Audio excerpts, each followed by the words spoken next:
Terkait kritik Megawati soal penguasa seperti zaman Orde Baru, kita bergabung dengan juru bicara tim pemenangan nasional Ganjar Mahfud, Deddy Sitorus, staf sus Mensesnek Valdo Maldini, serta peneliti Pusat Riset dan Politik BRIN Firman Nur. Selamat sore Bapak-Bapak, terima kasih sudah bergabung bersama kami di Kompas Petang. Selamat sore. Baik, kita akan ke Pak Deddy terlebih dahulu. Bang Deddy, ini pernyataan Bu Mega ini spesifikasi ditujukan ke pemerintahan Pak Jokowi, seperti itu?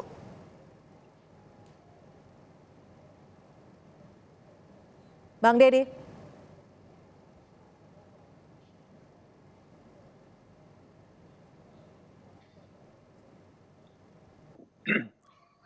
Baik, saya akan ke Bang Deddy Sitorus. Bang Deddy, ini pernyataan Bu Mega ditujukan spesifikasikah ke pemerintahan Pak Jokowi atau seperti apa?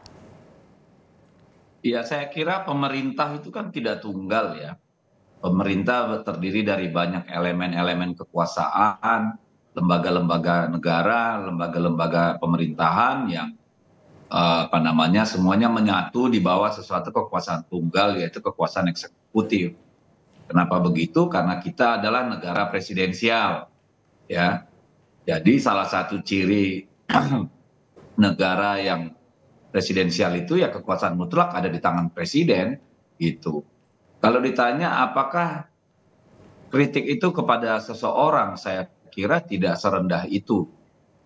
Ibu Mega menunjuk pada praktek penyelenggaraan kekuasaan, ya, praktek penyelenggaraan kekuasaan yang cenderung seperti yang terjadi pada era Orde Baru. Apa itu contohnya? Contohnya misalnya pembungkaman kebebasan berbicara. Ada, ya, bukan tidak ada. Ambil contoh mahasiswa UI, ya, ketua BEM itu yang hingga ada aparat yang mendatangi rumahnya, ibunya, HP-nya dihack. Bang Deddy, secara garis besar jika bisa disimpulkan, poin-poin mana sih yang menunjukkan bahwa kekuasaan saat ini itu seperti era Orde Baru? Loh, saya kan sedang menjelaskan, Mbak. Yang pertama tadi kan pembungkaman kebebasan berbicara. Tadi saya sampaikan anak mahasiswa UI dibungkam, ya, keluarganya diancam gitu ya. Ada anak perempuan yang memprotes mempertanyakan baliho yang masif di mana-mana juga mendapat ancaman. Ada wartawan yang mendapat WA dan telepon, ya, banyak yang mengadu kepada kami. Itu contohnya.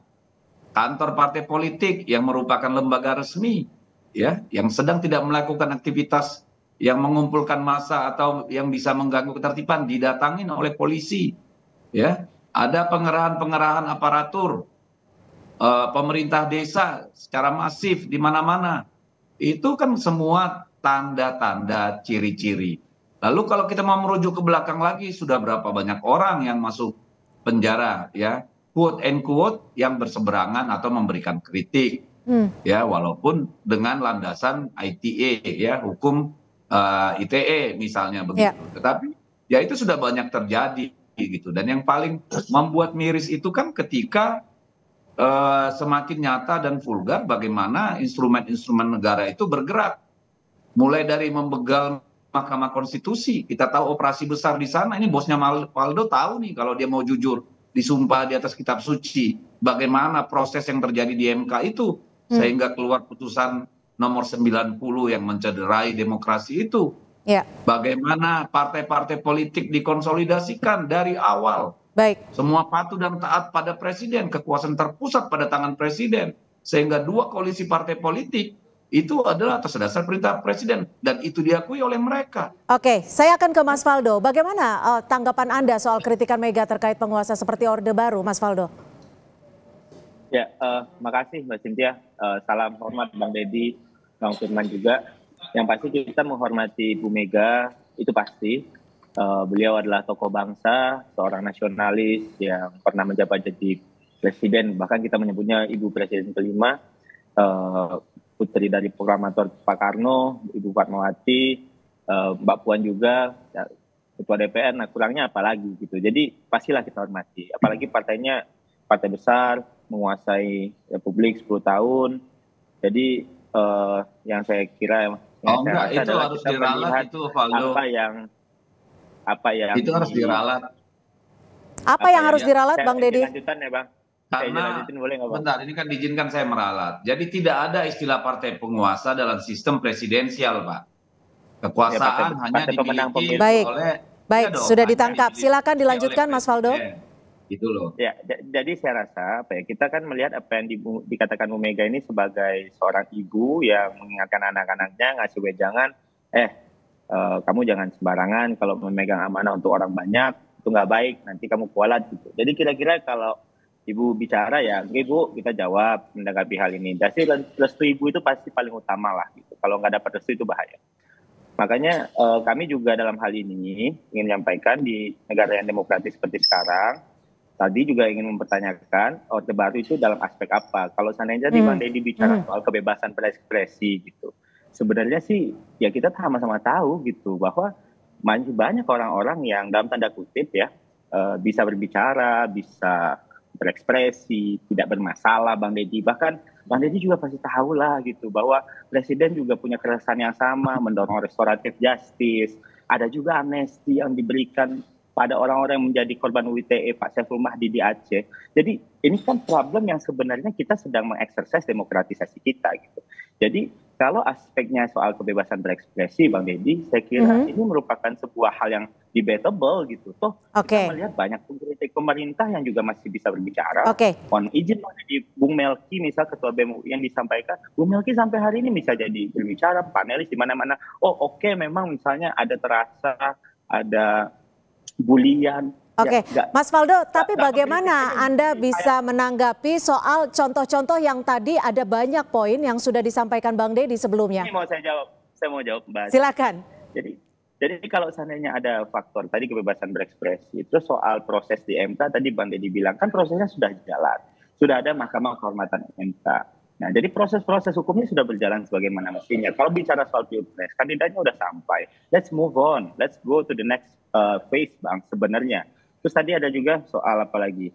Yang soal otoritariannya itu adalah kita ingin bertanya kalau komitmen soal pemilu, soal aparatur dan semuanya kan bisa dicek gitu. Jadi saya kira Bang Deddy ya kita inginlah bahwa semuanya tuh enak gitu, semuanya tuh damai, kita pengen kondisinya kondusif. Jadi kalau seandainya obstacle kecil-kecil dijadikan parameter untuk ini langsung ke Orba itu kayaknya loncatnya kejauhan gitu loh, mohon izin. Walaupun sekali lagi sesuai apa yang dikatakan oleh Pak Adi Dwipayana bahwa kita itu negara demokrasi, semua bebas berekspresi dan itu dijamin konstitusi kok. Tidak ada orang-orang yang serta-merta ditangkap begini begitu. Restoratif justice tetap dikedepankan kok Mbak Cynthia. Mohon izin nih ya. Terima kasih. Baik, saya akan ke Pak Firman. Pak Firman, Anda menanggapinya soal kritikan Bu Mega terkait penguasa seperti Orde Baru seperti apa menurut Anda? Iya, saya kira Bu Mega adalah salah satu ikon yang mengalami langsung tekanan dari Orde Baru, sehingga apa yang dia katakan harus benar-benar mendapatkan perhatian dari penguasa karena dia adalah orang yang terlibat langsung dalam praktek politik Orde Baru ya.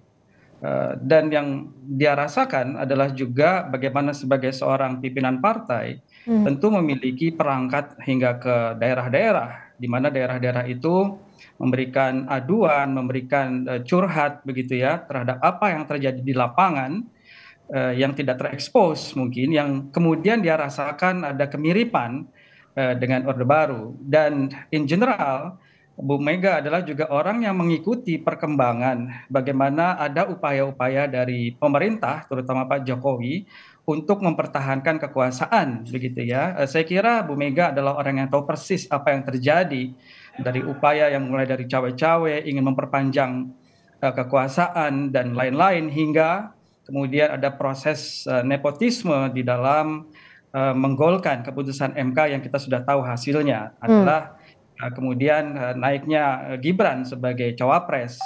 Jadi rangkaian itu saya kira sudah ada jauh sebelumnya yang kemudian ditambahi dengan apa yang sedang terjadi menjelang kampanye ini yang kemudian disimpulkan oleh Bu Megawati kok ya mirip-mirip dengan era Orde Baru. To some extent saya kira itu bisa dipahami mengingat Orde Baru itu kan esensinya nepotisme ya, kemudian juga ada korupsi. ya kemudian ada minimnya partisipasi masyarakat begitu ya, karena suasananya elitis atau kolutif begitu. Dan saya kira secara umum, secara objektif itu juga sudah terjadi di Indonesia hari ini. Itulah mengapa kemudian skor demokrasi kita pun tidak menggembirakan. Saya kira juga Valdo tahu, Bang Deddy tahu itu, kita semua tahu gitu. Dan dalam hal ini mungkin tidak sedrastis Orde Baru, tapi untuk betul-betul bisa dibilang terlepas dari bayang-bayang Orde Baru pun ya tidak terlalu benar. Karena memang kita harapkan reformasi ini sebetulnya koreksi terhadap Orde Baru, tapi dalam banyak hal justru mempraktekkan apa juga yang juga telah dilakukan oleh Orde Baru. Saya kira demikian. Baik, Bang Deddy, lalu apa sih yang membuat Bu Mega melontarkan statement yang bisa dikatakan begitu keras saat ini, sekarang ini? Apakah ada komunikasi yang tidak terjalin dengan baik atau seperti apa? Tapi nanti dijawabnya selepas jeda, tetap bersama kami di Kompas Petang.